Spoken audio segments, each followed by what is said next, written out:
Marilyn Monroe was Hollywood's golden girl of the 1950s and 60s, her charm and beauty captivating millions.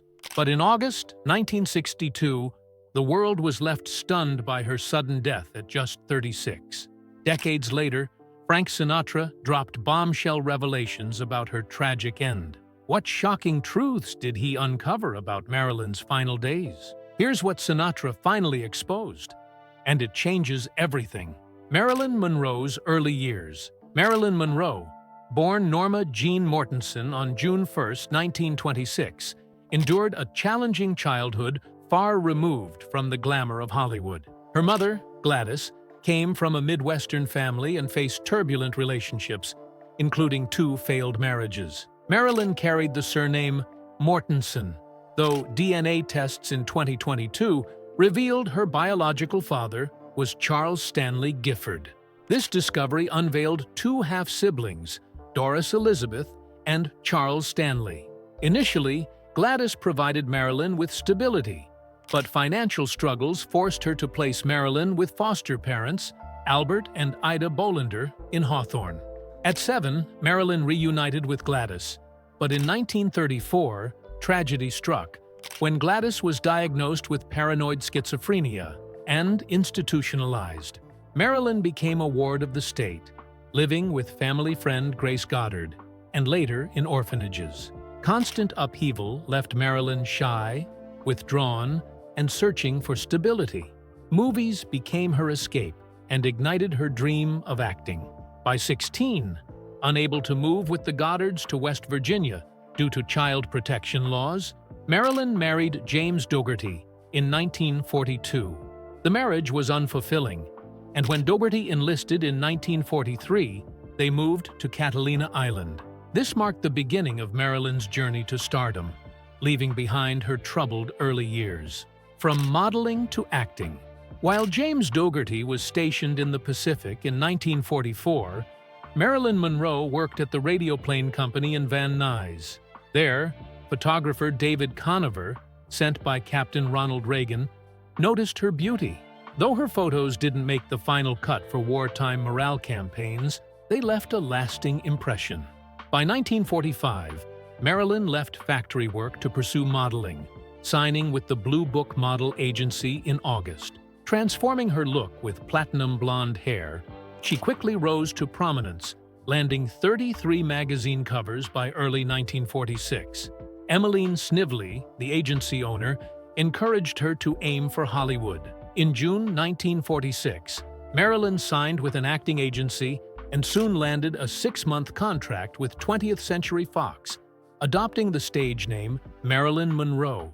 After divorcing Dougherty in September 1946, Marilyn focused on acting, singing, and dancing. She appeared in Dangerous Years, 1947, but struggled to impress Fox executives, who let her go. Determined, she enrolled in acting classes and built connections, leading to a 1948 contract with Columbia Pictures. Marilyn starred in Ladies of the Chorus, but was dropped again after its lukewarm reception. Despite setbacks, her relentless ambition set the stage for a turning point that would propel her toward stardom. A flash of success. After Columbia Pictures dropped Marilyn Monroe, she returned to modeling, taking on bold shoots, including work for Pabst Beer and John Baumgarth calendars under the alias Mona Monroe. Her luck changed when Johnny Hyde, vice president of the William Morris Agency, became her mentor and helped her land roles in All About Eve and The Asphalt Jungle, 1950. Though brief, her performances left a lasting impression. Following Hyde's sudden death in December 1950, Marilyn secured supporting roles in Fox comedies, earning her the title Miss Cheesecake of 1951. Her popularity soared, especially among soldiers, and by February 1952, she was named Best Young Box Office Personality. Despite a nude photo scandal in 1952, her honesty endeared her to the public, leading to hit films like Don't Bother to Knock and Niagara, Gentlemen Prefer Blondes, and How to Marry a Millionaire. 1953 cemented her as a Hollywood icon and sex symbol. Movie star challenges led to hasty marriage. Despite her rising stardom, Marilyn Monroe faced personal and professional struggles. Known for relying on acting coaches and clashing with directors, she earned a reputation as difficult, yet remained a fan favorite, even appearing on Playboy's first cover in 1953.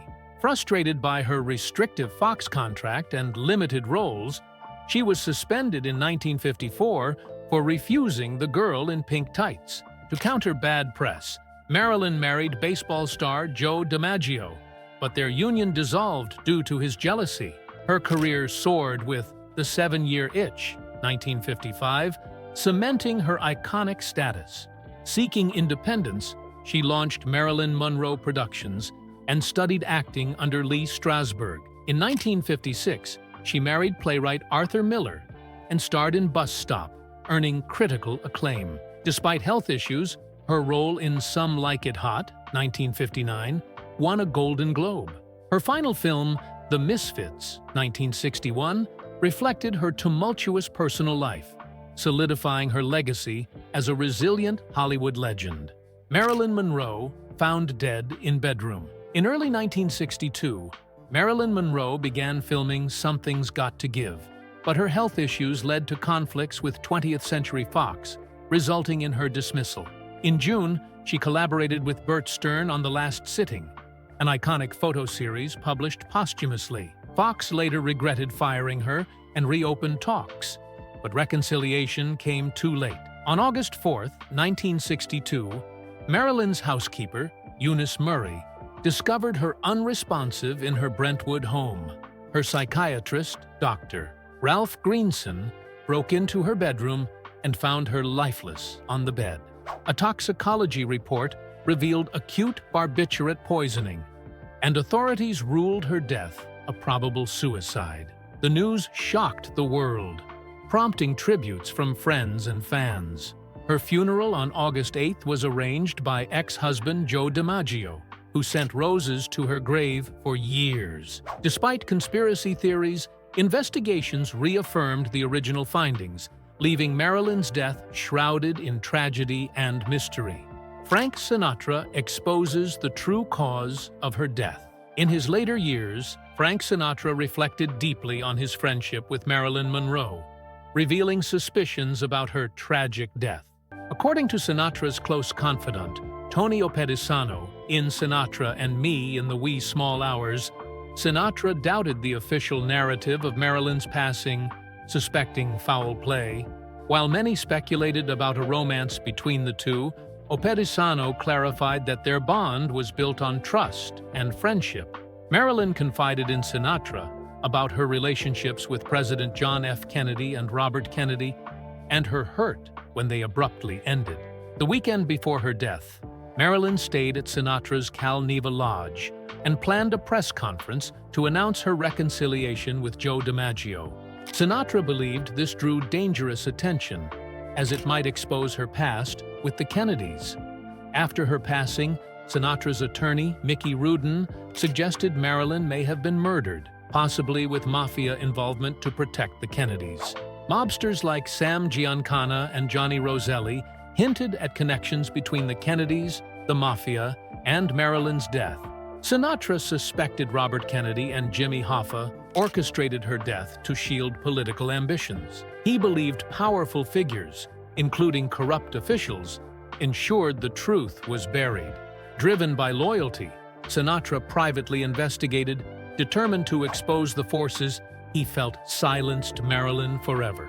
Marilyn Monroe's death remains one of the most debated mysteries of the 20th century, with new revelations continuing to surface decades later. Whether it was a tragic accident or a calculated act by powerful figures, one thing is certain: Marilyn's light, though extinguished far too soon, continues to shine brightly in the hearts of her fans.